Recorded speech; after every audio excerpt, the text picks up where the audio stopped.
Bien, en esta oportunidad vamos a revisar lo que es la patología del esófago, ¿no? Vamos a revisar algunas enfermedades muy frecuentes relacionadas a lo que es el esófago. Vamos a empezar haciendo, como siempre, un recuento, un recuerdo anatomofisiológico de lo que es el esófago, ¿no es cierto? Bien. Empezaremos diciendo y recordando que el esófago es una estructura anatómica, ¿no?, que conecta básicamente lo que es la cavidad oral con el estómago, ¿no es cierto? El mismo se origina en el cuello y tiene como continuación la orofaringe, ¿no?, a nivel de la C6 hasta unos 2 centímetros por debajo del hiato esofágico del diafragma, ¿no?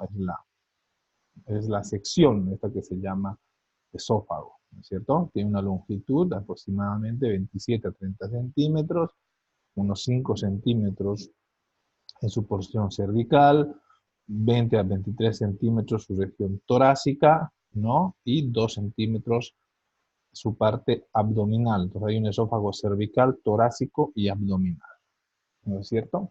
Muy bien. Debemos recordar que tiene 3 estrecheces anatómicas también, ¿no? Uno es a nivel del músculo cricofaringeo, que vendría a ser prácticamente lo que es el esfínter esofágico superior, ¿no? Tiene otra estrechez a nivel del bronquio principal izquierdo y el callado aórtico, y la tercera estrechez se produce a nivel del hiato esofágico, que vendría a componer o a establecer como el esfínter esofágico inferior, ¿no? Bueno, eh, recordemos también que el esófago está situado, ubicado en el mediastino posterior, por detrás de la aorta y del bronquio principal izquierdo, ¿no? Su pared está compuesta por una mucosa, submucosa y 2 capas musculares. La mucosa es de tejido escamoso estratificado, tiene una muscular tanto interna, que es circular, y externa longitudinal. Recordemos que no tiene capa serosa, ojo con eso.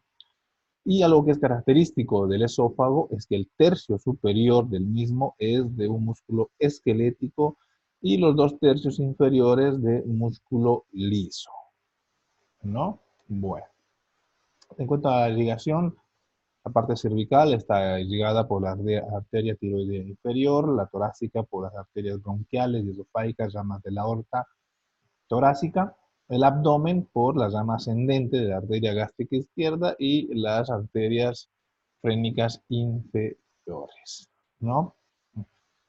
La fisiología del esófago es básicamente impulsar el bolo alimenticio que se forma en la cavidad oral a través de ondas peristálticas hacia el estómago, ¿no es cierto? El esfínter esofágico inferior, que está dado por el hiato esofágico, que hemos mencionado, se relaja ante la llegada del alimento, del bolo alimenticio, permitiendo el paso del mismo al estómago, ¿no es cierto? Al mismo tiempo, este esfínter esofágico inferior impide, pues, el reflujo del contenido gástrico al esófago. Muy bien. Entonces, la fisiopatología estará dada sobre todo a nivel del mecanismo del esófago, del esfínter esofágico inferior, ¿no?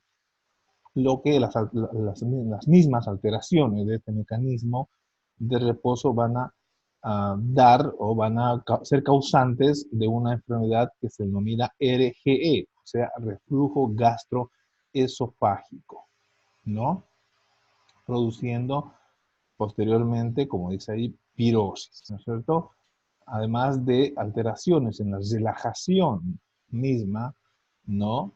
Va a producir dilatación del esófago inferior, produciendo trastornos contráctiles, ¿no es cierto? Muy bien, ahora vamos a revisar una de las principales patologías, que es el reflujo gastroesofágico inferior. Bien, la enfermedad por reflujo en el esófago es el responsable del 75% de la patología de esta. Los síntomas típicos serán regurgitación postprandial, además de pirosis, ¿no? Que corresponde o que significa esa sensación de quemazón en la región external, ¿no? Esa es la pirosis. El reflujo gastroesofágico se puede deber a problemas o secundarios a la enfermedad de alacalasia, a un espasmo difuso del esfínter esofágico inferior, problemas de cáncer de esófago, estenosis pilóricas, ¿no? Algunas patologías como la colitiasis, gastritis y úlceras pépticas también pueden acompañarse de reflujo esofágico inferior. También tenemos síntomas atípicos, como las náuseas, los vómitos, la llenura postprandial, la toracodinia, también la disnea, tos crónica, disfonía y sibilancia, ¿no? En menos porcentaje. Algunas enfermedades como la asma, bronquitis o bronquiolitis, neumonías recurrentes, también se van a acompañar o van a ser secundarios a la enfermedad de reflujo gastroesofágico, ¿no? Entonces aquí podemos ver una gráfica, por ejemplo, ¿no? En la cual vemos el esfínter esofágico, vemos una normal función del esfínter esofágico inferior, ¿no? Lo que estoy detallando con el cursor, ¿no? Que tras el paso del bolo alimenticio se cierra prácticamente impidiendo el reflujo, ¿no?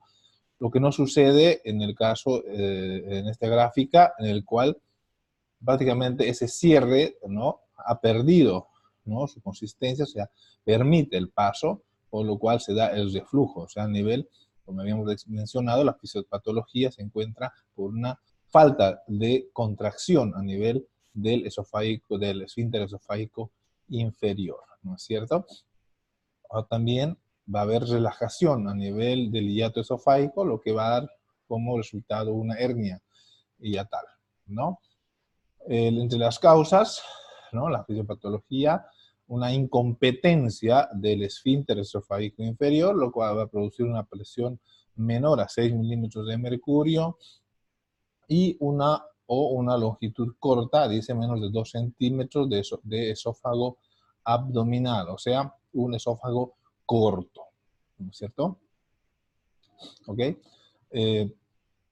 Entonces, también problemas con lo que se llama lo que se refieren los trastornos en las ondas peristálticas, ¿no? Debido a un aseo esofágico ineficaz, también van a producir reflujo gastroesofágico, ¿no? Los trastornos de gástricos, como una dilatación gástrica, una hipersecreción ácida del estómago, ¿no? Algunas cicatrices pilóricas después de algunas úlceras, la vagotomía, gastroparesia en la diabetes mellitus también van a producir reflujo gastroesofágico, pero habíamos dicho que entre las principales causas está la incompetencia del esófago, del esfínter esofágico inferior. ¿Okay? Bueno.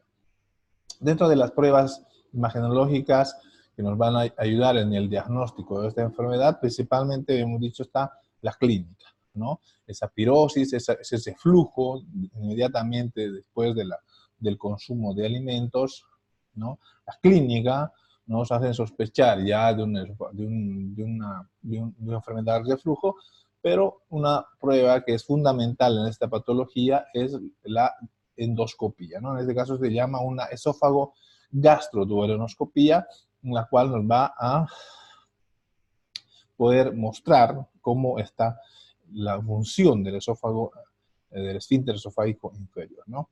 También tenemos un esofagograma que nos va a poder, que no es otra cosa más que una radiografía de tórax contrastada con un contraste por vía oral. También la fluoroscopía, ¿no? Que es de igual forma una radiografía con contraste, pero tomando la radiografía en el momento de la ingesta de alimentos, ¿no? También una radiografía de tórax, una tomografía. Una de las pruebas fundamentales en este caso es la manometría esofágica, que mide cómo está la función peristáltica del esófago, ¿no? Entre otras tenemos la videocentrillografía con tecnesio 99, que puede medir el tiempo de vaciamiento esofágico, la pH-metría cuando hay reflujo es más ácida en el esófago que en el estómago por el mismo hecho del reflujo, ¿no? Algunas pruebas de perfusión de ácido también nos van a ayudar a llegar al diagnóstico, ¿no? Pero una vez que se produce las constantes agresiones de la mucosa esofágica por el reflujo, vamos a llegar a producir una esofagitis, ¿no? Y Savary-Miller ha clasificado en 4 los grados de esofagitis, ¿no? El grado 1 corresponde a una erosión única, ¿no? Erosiones múltiples, longitudinales y aisladas. Un grado 2, de la misma manera, con erosiones múltiples longitudinales, pero confluentes, o sea que confluyen hacia un mismo centro de lesión, ¿no? Hay erosiones circunferenciales que abarcan casi la circunferencia total del esófago, y a la formación de úlceras, estenosis y metaplasia gástrica van a conformar lo que más adelante veremos como el esófago de Barrett, ¿no? Entonces, el reflujo esofágico con el tiempo producirá una esofagitis, ¿no? Y esta se podrá clasificar en estos grados, ¿no? Debemos recordar que esta esofagitis se la puede apreciar a través de endoscopía, ¿no? Una esófago gastroduodenoscopía, ¿no? Muy bien. La clasificación de Los Ángeles para las lesiones también del esófago, ¿no? Clasifican desde el grado A hasta el grado D, de acuerdo a la profundidad de las lesiones, ¿no? Cuando hay una o varias lesiones menos de 5 milímetros es un grado A, cuando supera los 5 milímetros es un grado B, ¿no? Cuando las ulceraciones en la mucosa se extienden hacia 2 o más pliegues e involucran el 75%, el menos del 75% de su circunferencia esofágica, es un grado C, y cuando es más del 75% es un grado D, ¿no? Entonces, esta es la clasificación de Los Ángeles para la esofagitis, ¿no? Otra causa también habíamos visto de reflujo gastroesofágico es la hernia hiatal, ¿no? Entonces, se dice que el 80%, ¿no?, de los reflujos gastroesofágicos, como ven acá, tiene una hernia hiatal demostrable, ¿no? O sea, si bien son patologías separadas, tiene que ver la fisiopatología mucho de la hernia hiatal con el reflujo gastroesofágico, ¿no? Y si hablamos de hernia hiatal, que habíamos visto en el anterior tutorial, con hernias diafragmáticas, vamos a poder clasificar en 3 tipos de hernia hiatal, ¿no? El tipo 1 por deslizamiento, ¿no?, de la unión gastroesofágica que se desliza hacia el mediastino, habíamos visto en los gráficos en el anterior tutorial. También el tipo 2, que es el paraesofágico, ¿no?, en la cual la unión gastroesofágica está en posición normal, pero el fondo gástrico es el que tiende a herniarse y a estrangularse, como habíamos visto, ¿no? Y además de estrangularse, también puede volvularse o encarcerarse, ¿no? Y el grado 3, que es una combinación de ambos tipos de hernia hiatal. En el caso de un tipo 2, por ejemplo, habíamos dicho que es necesario la resolución por vía quirúrgica, ¿no es cierto?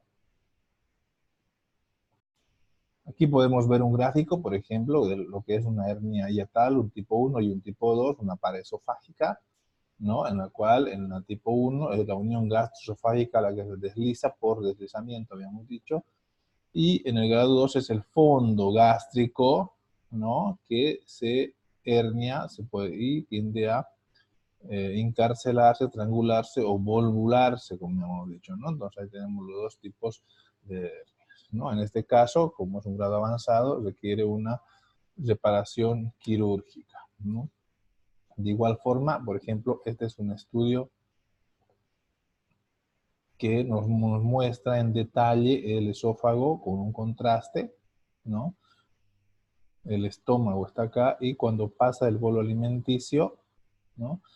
Nos dibuja, como ven acá, una dilatación anormal entre el esófago y el estómago, ¿no? Lo que vendría a componer la hernia hiatal, ¿no?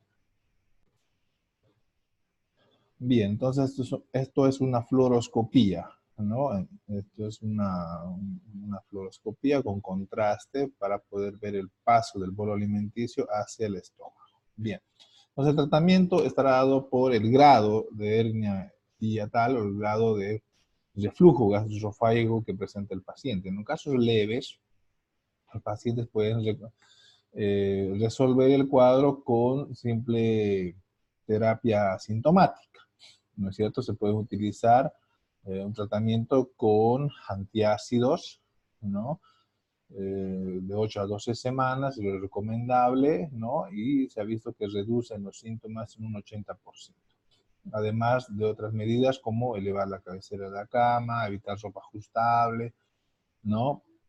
Disminuir la cantidad y aumentar la frecuencia de los alimentos, no comer antes de acostarse, disminuir de peso, habíamos dicho que también el aumento de la presión intraabdominal, ¿no?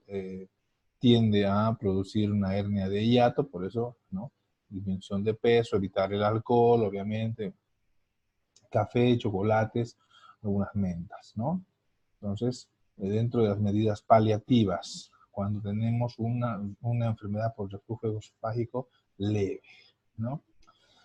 Si hay persistencia de la sintomatología, se recomienda asociar inhibidores de la bomba de protones, que dice IBP acá, dentro de los más conocidos, el omeprazol a 40 miligramos cada día, reduce también los síntomas en un 90-95%, ¿no? Y si el tratamiento se descontinúa, a veces el problema regresa en un 80%. Se puede considerar ya el tratamiento quirúrgico, ¿no? Cuando los pacientes no refieran mejoría con tratamiento sintomático a larga data, ¿no? ¿Y qué tratamiento quirúrgico tenemos para el reflujo gastroesofágico? Tenemos lo que se llama la cirugía antirreflujo, que puede ser laparoscópica o abierta. Hoy generalmente en nuestro medio, en nuestro tiempo, la cirugía laparoscópica es la de mejor elección. Entre estas, la funduplicatura de Nissen o de Toupet son las técnicas más adecuadas, ¿no?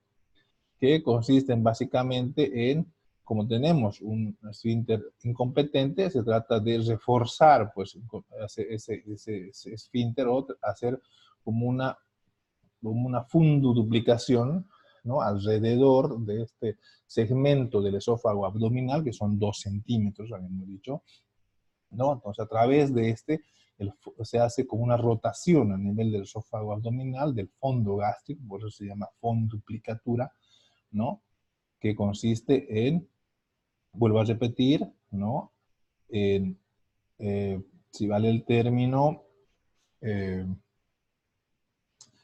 rodear el esófago abdominal del fondo gástrico, como ven en la gráfica, ¿no? Se da unos puntos ahí, ¿no? Para que aquí, por ejemplo, nos está explicando en lo que consiste una funduplicatura, ¿no? Se hace una rotación del fondo alrededor del esófago abdominal de tal manera que refuerce, ¿no? Lo que es el esfínter esofágico inferior, o en el caso de que la enfermedad por reflujo se trate de una hernia de hiato, evite pues que ésta pueda herniarse y producir la enfermedad por reflujo, ¿no?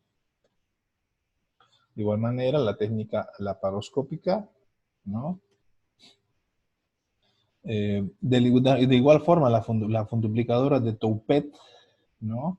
Que a diferencia de la de Nissen, ¿no? Simplemente es una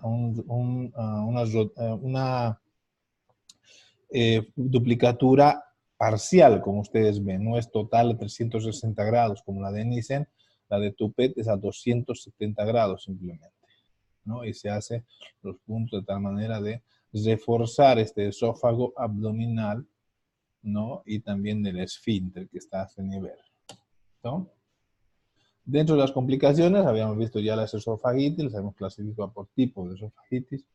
También estenosis por la lesión constante de la mucosa, con el tiempo se puede producir una estenosis esofágica, el esófago de Barrett, que lo vamos a ver, también problemas de fibrosis pulmonar progresiva, ¿no?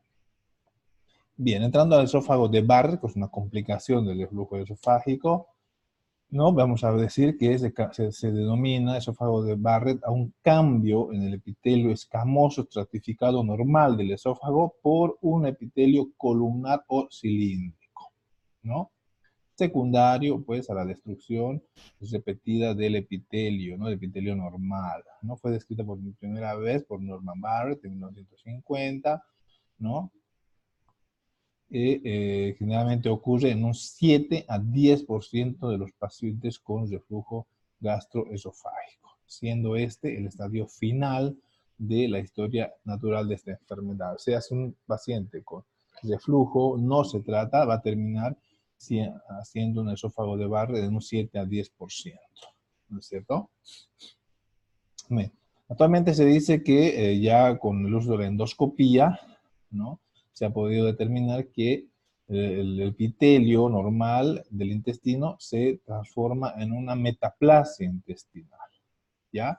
Que puede cubrir un segmento de 3 centímetros aproximadamente, o puede hacer un reemplazo total del epitelio esofágico por un epitelio cilíndrico. Muy bien. Dice que más frecuente es el reflujo gastroduodenal que solo gástrico. O sea, es más agresivo un reflujo gastroduodenal que el gástrico simplemente, ¿no? Entonces la secuencia es metaplasia, displasia y lo que es lo llamativo de esta enfermedad y lo peligroso es que va hacia un carcinoma, ¿no es cierto? Miren este dato que es importante, que dice que el 5 al 10% de los pacientes que tienen esófago de Barrett progresan de ser no displásico a displásico por cada año. O sea, pacientes que tienen esófago de Barrett, ¿no? Puede pasar de no displásico a displásico en un 5 o 10% cada año. Y el 1% de ese paciente puede llegar a desarrollar un adenocarcinoma, ¿no? El manejo del esófago de Barrett va a ser según el grado, ¿no? Al grado de lesión de la mucosa, ¿no? Si hablamos de un esófago de Barrett no displásico, por ejemplo, ¿no? El tratamiento será con inhibidores de la bomba de protones en una dosis de 30 a 60 miligramos cada día por 3 meses, ¿no? Considerar también terapia antirreflujo, que es lo que habíamos visto, las medidas paliativas, ¿no? Cuando hay una displasia leve, la dosis será mayor de inhibidores de la bomba de protones, perdón, por 3 meses de igual forma, pero en dosis un poco más alta. Se hará una endoscopía de control y si persiste el tratamiento, pues puede hacer 3 meses más del mismo, ¿no? También se puede asociar a terapia antirreflujo. Y si no hay corrección, se pasa al siguiente paso, que es la displasia severa, ¿no? En los cuales hay un 50% de los casos que tienen un carcinoma oculto al momento de la esofaguectomía. O sea, cuando hay una displasia severa y el tratamiento es quirúrgico y consiste en la ectomía de todo el esófago, ¿no? Entonces, y obviamente que si se realiza una esofagectomía, se tiene que hacer una reconstrucción, ya sea con parte del estómago o colon, ¿no? Muy bien.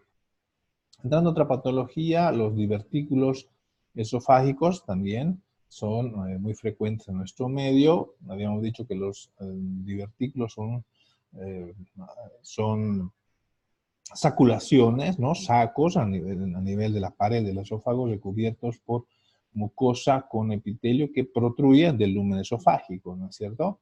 La mayoría son adquiridos, principalmente se encuentran en los adultos y se pueden clasificar según su localización, según las capas que lo conforman y según el mecanismo de formación, ¿no?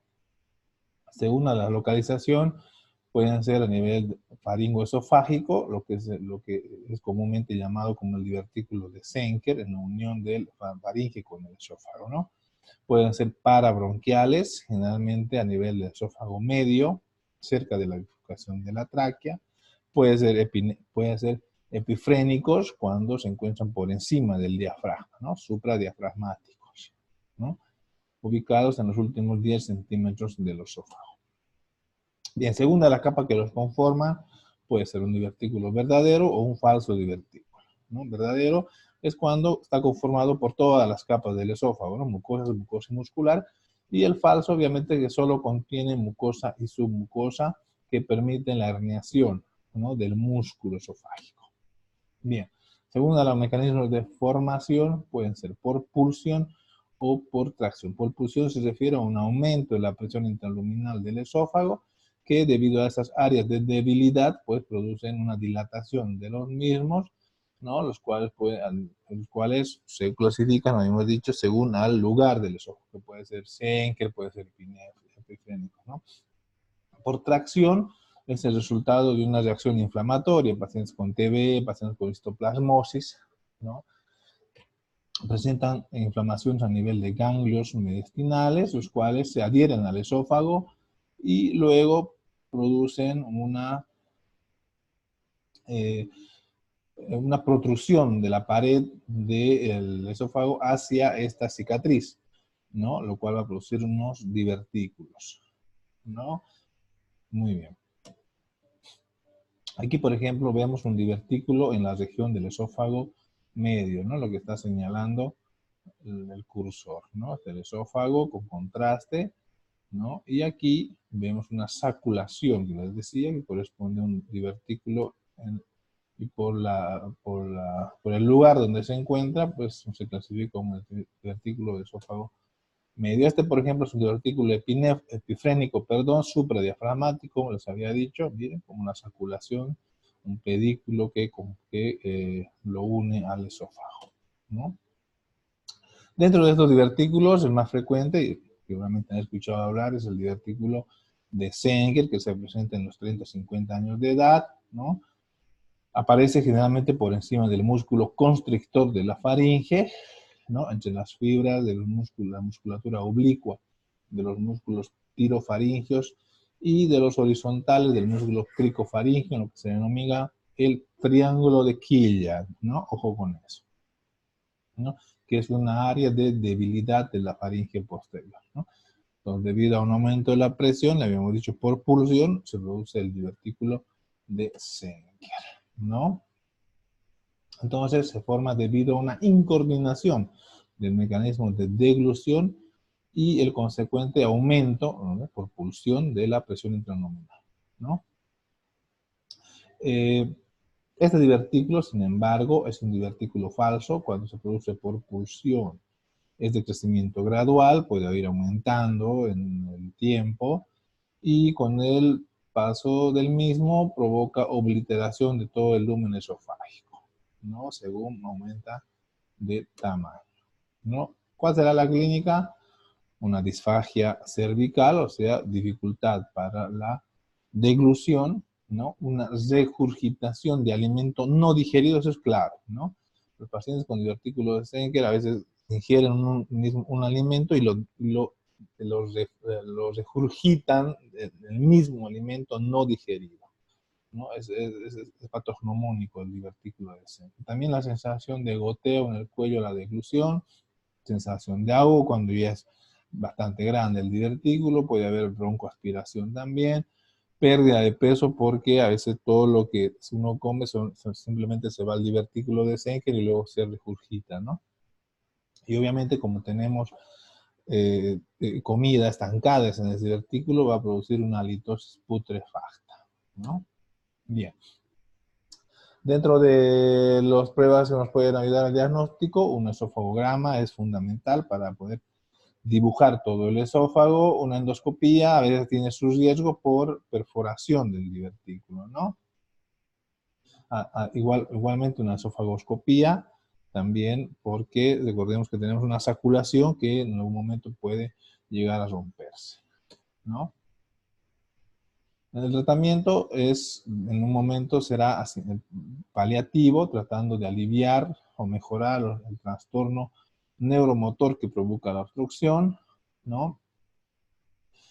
Antes se hacía una resección del divertículo, pero se ha visto que había mucha dehiscencia de sutura con la consecuente formación de una patología más grave aún, que es la mediastinitis. Ahora se hace una miotomía cricofaringea, disminuyendo la presión del del esfínter esofágico superior, aliviando la obstrucción, ¿no es cierto? O sea, se hace una incisión a nivel del esófago, del esfínter esofágico superior, aliviando esa presión, ¿no? La presión esofágica, de tal manera que vaya disminuyendo el divertículo de Senker, ¿no? Entonces, en este gráfico podemos ver los divertículos en sus diferentes regiones, ¿no? El divertículo de Senker en la unión, habíamos dicho, en la unión faringoesofágica, ¿no? Acá justamente en la pared posterior tenemos los divertículos paraesofágicos, ¿no? Los divertículos epifrénicos, ¿no? Ahí pueden ver ustedes aquí, ¿no? El divertículo epifrénico, un divertículo de Senker, ¿no? Bien. Un capítulo aparte son lo que se refiere a trastornos de motilidad esofágica, ¿ya? Y dentro de estos vamos a ver uno de los más importantes, que es la acalasia, ¿ya? Vamos a ver también lo que significa el esófago en cascanueces más adelante, pero ahora vamos a ocuparnos en lo que significa la acalasia, que es un trastorno de la motilidad esofágica, ¿no? Dentro de las patologías de trastornos, de este tipo de trastornos, la acalasia es la más común, ¿no? Que significa, entre otras cosas, una falla para relajarse, ¿no? Una falla para relajar el esfínter esofágico inferior. El área afectada, como dicen acá, es el músculo circular distal, o sea, el esfínter esofágico inferior, ¿no? Y se torna anormal a la peristalsis esofágica, produciendo un aumento de la resistencia, ¿no? Se dice que se debe a una degeneración neurogénica a este nivel, ¿no? Y a medida que progresa la enfermedad, el esófago se torna tortuoso y con una dilatación masiva, ¿no? O sea, una falta en la relajación del esfínter esofágico inferior hace que la musculatura esofágica normal, ¿no?, aumente esa peristalsis, produciendo una dilatación con el tiempo de todo el esófago. Por eso se dice que se torna tortuoso y dilatado, ¿no? Dentro de los síntomas vas a ver una disfagia, ¿no? Regurgitación de los alimentos sin digerir, porque recordemos que hay un esfínter esofágico inferior bastante contracturado, o sea, de que no se relaja, que no permite el paso del alimento, ¿no es cierto? Y por ende va a producir una pérdida de peso, ¿no es cierto? Además que se dice que el paciente refiere siempre que necesita bastantes cantidades de líquido para poder pasar los alimentos, ¿no?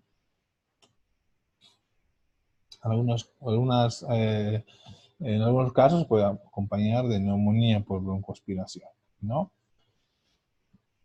Ya en el diagnóstico, un esofagograma, ¿no?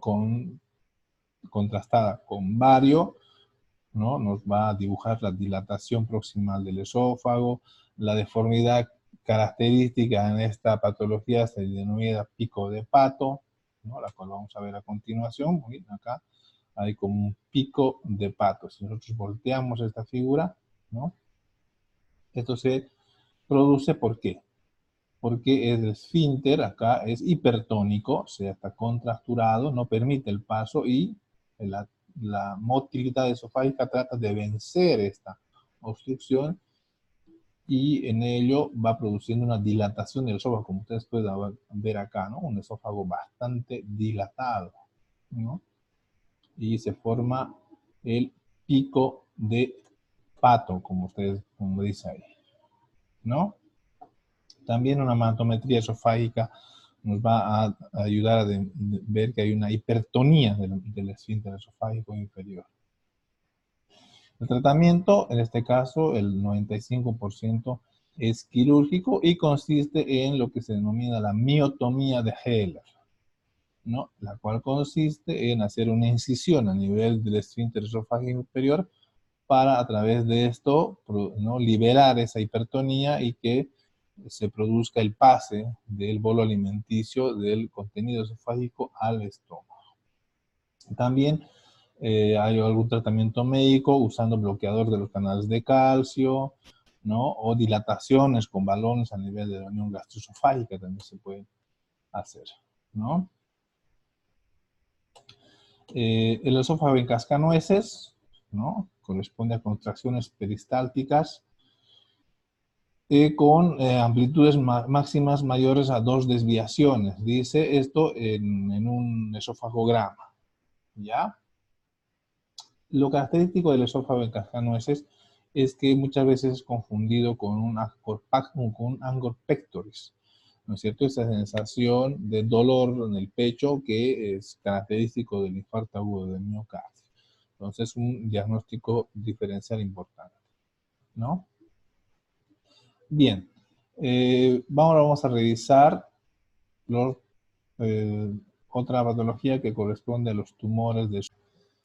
Bien, dentro de los tumores esofágicos vamos a ver que hay algunos factores de riesgo, como por ejemplo los niveles dietéticos, hipovitaminosis, ¿no?, de vitamina C, vitamina B, el alcohol, el tabaco, algunas patologías que habíamos visto ya, como la CALAS y el esófago de Barrett, son factores predisponentes para desarrollar tumores de esófago, ¿no? Las lesiones por cáustico, la irradiación también, ¿no? Algunos han asociado a ingesta de alimentos muy calientes también, ¿no? Los síntomas en general, los tumores esofágicos son disfagia circunferencial en un 60%, ¿no? Esa sensación de dificultad para tragar, pérdida de peso, que es un síntoma cardinal de los tumores en general, ¿no? Estridor, también tos, ahogamiento, broncoaspiración, neumonías a repetición, ¿no? Algunas hemorragias graves pueden debutar,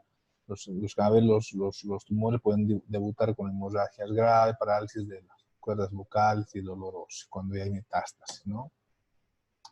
Los tumores benignos en el esófago generalmente son muy raros, se presentan en bajo porcentaje, se pueden clasificar en dos grupos, ¿no? Epiteliales o intramurales, epiteliales a partir del epitelio mucoso, ¿no? Y los intramurales a partir de la pared misma del esófago, ¿no es cierto?